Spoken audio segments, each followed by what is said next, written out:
This is a story about Ibrahim Traore, a leader driven by charisma, vision, and bold dreams. He did not wait for permission. He did not seek approval from the West. He chose action over applause and belief over doubt. In the heart of the Sahel, he imagined a future where deserts become power. This story begins with the land, dry, forgotten, written off as hopeless. But Africa never abandoned the desert. She studied it, endured it, and planned. Water engineers arrived, not with promises, but with pipes, sweat, and skill. Steel met sand, and water flowed where silence once lived. Solar builders followed, capturing the sun that had always belonged to Africa. Energy was no longer imported, it was harvested from the sky. Pumps began to run, feeding fields that had waited generations.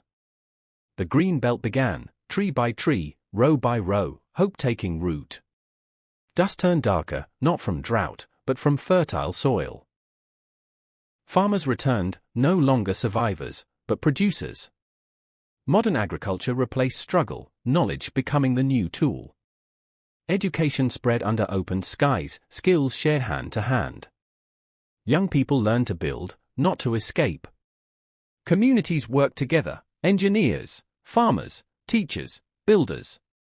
Infrastructure rose, quiet, strong, and African-owned. Food security followed, dignity restored to the table. Jobs were created, not by charity, but by vision. Burkina Faso, Mali, and Niger stood together, borders fading before purpose. Unity became strategy, not just a slogan. Leadership chose action over applause. Africa stopped waiting for permission to develop. The desert lost ground day by day. A new narrative emerged, Africa as a builder, not a victim. This is not aid. This is design. This is Africa turning deserts into power. Subscribe to our channel, like and share for more videos like this.